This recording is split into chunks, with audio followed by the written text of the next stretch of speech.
In our oldest manuscript, Kojiki, we have a story of the dragon slayer, probably the most famous Japanese myth. The dragon is called Yamata no Orochi, and the slayer is called Susano, the exiled god. After his acts of vandalism in high heaven land, he was surely kicked out and came to the Great Eight Islands in the ancient Japan. In the story, he saved a girl by slaying the dragon, married the girl, built a palace, and lived happily ever afterward. That's typical, isn't it? Well, he is a great warrior. However, he is not a typical vigilante or a prince on a white horse. After he was exiled from heaven, he lived like a tramp, very hungry. He found floating chopsticks in the river. So by this, he knew there's some place up ahead the river where some kind of people serve food to a guest. As he expected, he found the house. There were an old couple and a girl, all of them sobbing bitterly.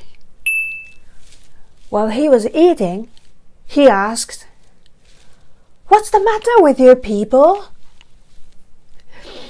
"Yamata no Orochi will come and eat our daughter." "Yeah? What kind of animal is it? What's it like?" "It has 8 heads and 8 tails, and it's as big as 8 mountains." "Really? All right, listen up, old man. Can she marry me?"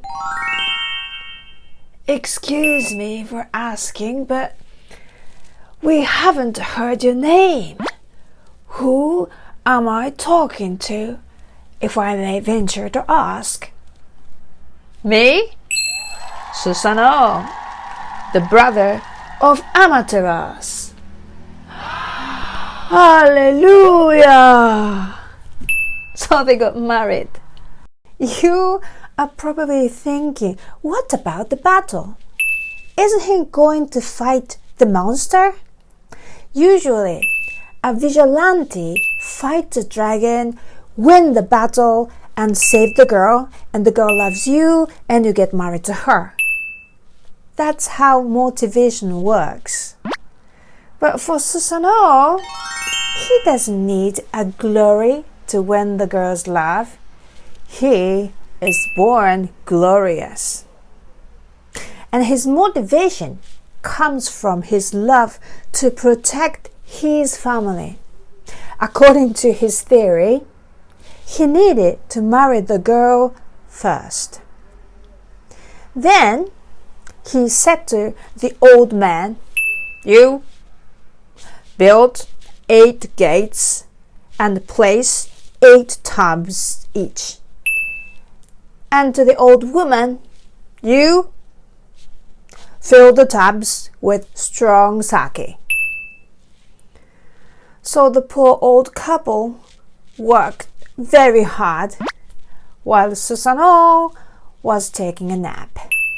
Presently, the Yamata no Orochi came and drank the sake.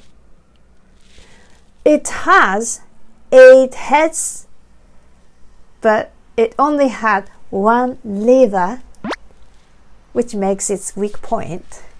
So the alcohol kicked in so fast, and now the dragon is fast asleep. Then the son got up and said, "Now, let's go." And he chopped off 8 heads and its 8 tails. You are probably thinking, shouldn't the battle have been a big challenge like this?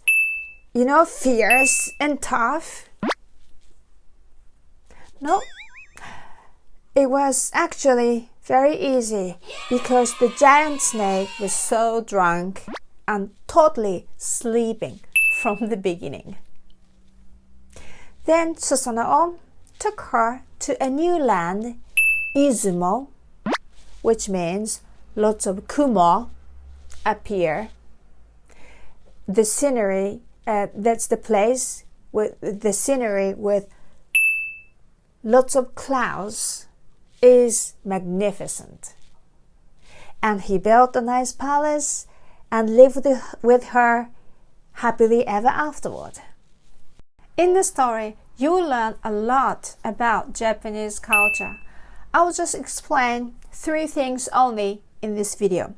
First, Japanese chopstick culture. So do you think it is common to find chopsticks floating in a river?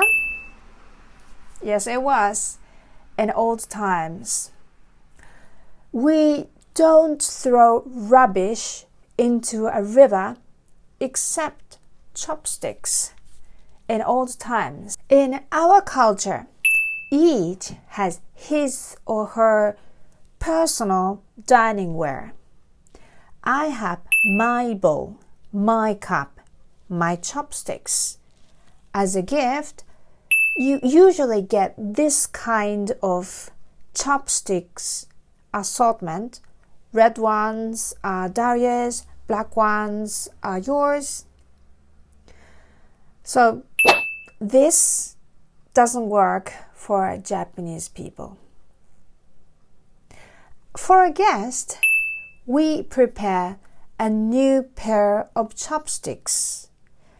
And when the guest leaves, we throw his chopsticks in a river to go back to the nature.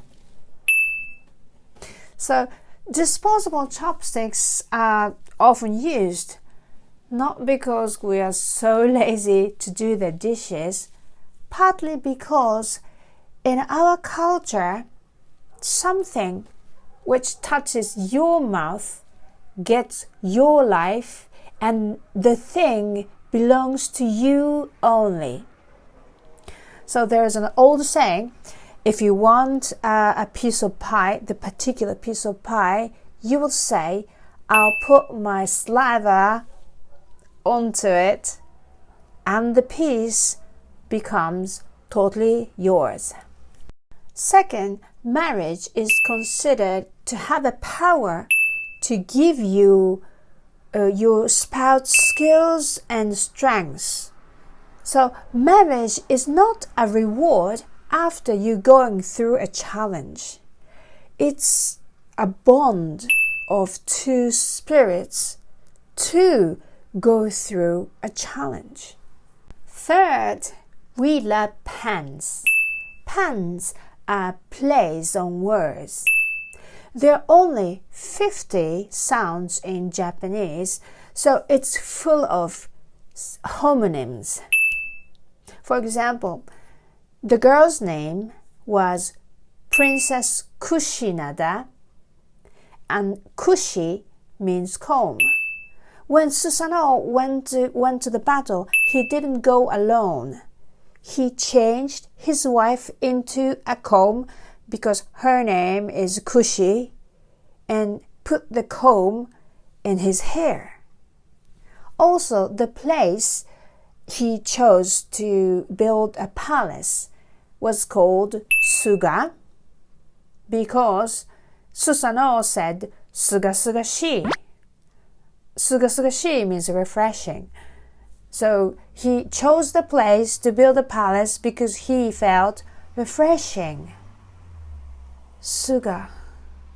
So that's how we started calling the place Suga. Really?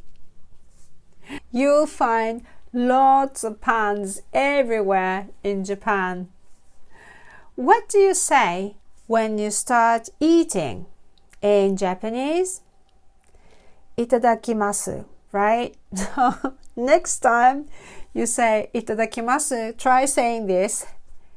いただきます. I'm sure your friends will love that. And I'm home. ただいまます. I'm out. 行ってきます. You will even have line stamps, the collection of line stamps. So today I talked about the story of the Dragon Slayer and the essence of Japanese culture. I've been talking more about Japan in the next video, so please look forward. Thank you very much for watching. I'll see you in the next video. Bye for now.